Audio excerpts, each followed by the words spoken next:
शेतकरी मित्रांनो नमस्ते. आज आपण खळवे तालुका माळशिरस जिल्हा सोलापूर या ठिकाणी एका शेतकऱ्याच्या प्लॉटवरती व्हिजिटसाठी आलतो. तर प्लॉट चांगला आहे, परंतु थोडंसं माहिती नसल्यामुळं प्लॉटवरती कुठं कुठं स्कॉर्चिंग आलं आणि शेतकऱ्याला व्यवस्थित माहिती न दिल्यामुळं सुरुवातीला जे आपण डोस वॉटर सोल्युबल डोस देत असतो, ती वॉटर सोल्युबल डोस झाडाच्या बुडापासून एक लांब पडला, 1 फूट लांब पडला. 1 फूट लांब पडल्यामुळे त्या झाडाची मुळी जर त्या ठिकाणी गेली नसली तर त्या झाडावरती इफेक्ट कसा, म्हणजे फरक कसा पडला. तर अशा पद्धतीनं आता माझ्या हाताचे झाडाचं पान बघताय, तर हे पान जे आहे ह्या पानावरती औषधाचं प्रमाण जास्त झाल्यामुळं स्कॉर्चिंग झाले. म्हणजे नवीन शेतकऱ्याच्या लक्षात येत नाही की हे प्रॉब्लेम कशामुळे झाला आहे. मग आपण काय करतो, रासायनिक दुकानातून औषधं आणायची, अवांतर झाडावरती आपल्या प्लॉटवरती खर्च करायचा आणि त्या अवांतर खर्चामुळं झाडं आपली ट्रेसमध्ये जातील. तर असे प्रॉब्लेम येतात आणि त्याच्यामुळं शेवग्याचं थोडंसं नियोजन विस्कळीत होतं आणि झाडं जर आपली व्यवस्थित डेव्हलप झाली नाहीत तर झाडावरती आपल्या प्लॉटवरती आपलं मन लागत नाही. तर शेतकरी मित्रांनो, सुरुवातीला लागवड करताना मी पाठीमागच्या व्हिडिओमध्ये आपल्याला सांगितलं होतं, थोडीशी काळजी घ्या. एकदा तुमची झाडं 1 महिन्याची झाली का तिथून पुढं झाडं तुमचं थोडंसं प्रमाण कमी जास्त झालं तरी ती झाडं ॲक्सेप्ट करते ती. परंतु त्याच्या लहान वयामध्ये जर त्याला प्रमाण कमी जास्त झालं तर ते प्रमाण कमी जास्त झाल्यानंतर झाडावरती स्कॉर्चिंग येतं, झाडं मरते, ती पिवळी पडते, ती पानगळ होती, असे बरेच प्रॉब्लेम निर्माण होतात.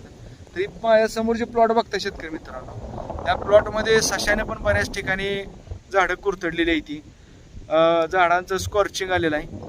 थोडं शेतकऱ्याच्या मनामध्ये संभ्रमावस्था निर्माण होती. त्यांचं कालपासून मला फोन येत होतं. मग आत्ता येऊन मी प्लॉट बघितला, पण काय नाही अडचण. आता त्यांना आपण 1 महिन्याचं शेड्यूल व्यवस्थित ह्या प्लॉटला देत आहे आणि आजचा तुम्ही ही झाडं बघा आणि अजून 15 दिवसानं ह्या झाडाचं तुम्हाला सगळं शेड्यूल आपण, म्हणजे 15 दिवसानंतर 1-2 ह्याला खत मात्रा दिल्यानंतर ह्या झाडाचा विस्तार आणि झाडाचं डेव्हलपमेंट कसं होतंय हे पुढच्या व्हिडिओमध्ये तुम्हाला नक्की आपण सांगणार आहे. तर शेतकरी मित्रांनो, आपल्या जर प्लॉटमध्ये असं जर पानं झाली असतील तर हे झाडावरती घाबरून जाऊ नका. हे स्कॉर्चिंग आहे. शेवग्याच्या झाडावरती स्प्रे करत असताना त्याची आंघोळ होईल अशा पद्धतीचं औषध मारू नका. फक्त त्या झाडावरती धुराळा पडला पाहिजे, तेवढ्यानं झाडावरची कीड असेल, बुरशी असेल, कंट्रोल होते. आणि दुसरी गोष्ट, जर आपली झाडं डोळ किंवा ससा कुरतडत असेल तर साधा सोपा उपाय करायचा. त्याला रासायनिक कुठलंही काही वापरायचं नाही. दुकानामध्ये 70 रुपये 80 रुपये किलोनं मिसरी मिळते, तंबाखूची मिसरी, बारीक फकी असती, ती मिसरी आणायची आणि त्या मिसरीचा गोल रिंग डोस टाकाय, म्हणजे रिंग मारायची. त्या मिसरीच्या वासानं डोळ आणि ससा त्या झाडापाशी येत नाही.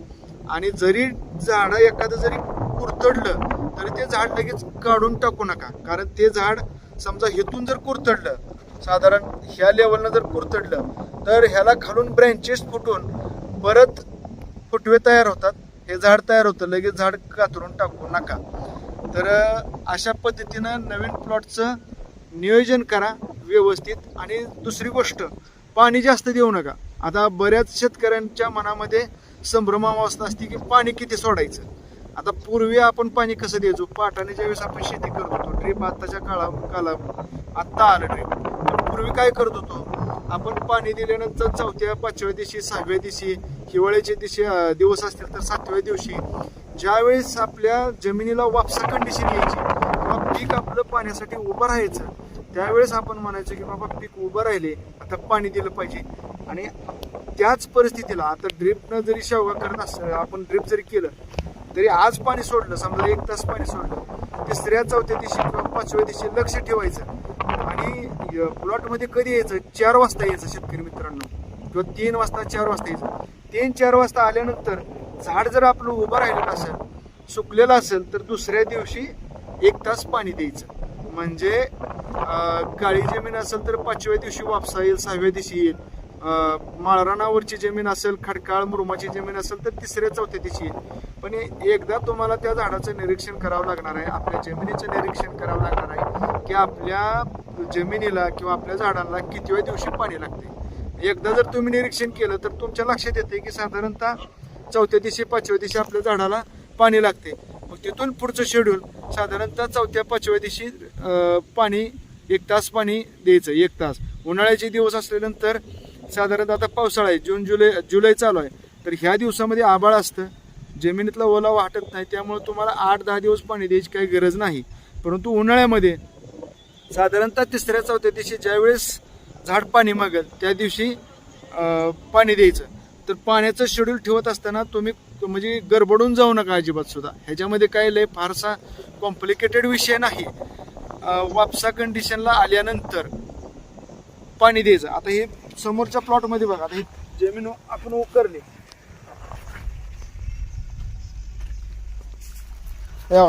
त्या मातीचा पूर्ण असा घट्ट मुटका होतोय, म्हणजे चिखल आहे, ह्याच्यामध्ये पाणी आहे, हे भरपूर झालं शेतकरी मित्रांनो. तर अशा कंडिशनला पाणी देऊ नका. ज्या वेळेस तुमची ही माती म्हणजे साधारणतः वरची 2 बोटाची माती काढल्यानंतर खालची माती बगर वापसायला कंडिशनला येईल, त्यावेळेस तुम्ही साधारणतः अर्धा ते 1 तास पाणी आपल्या प्लॉटला द्यायचं.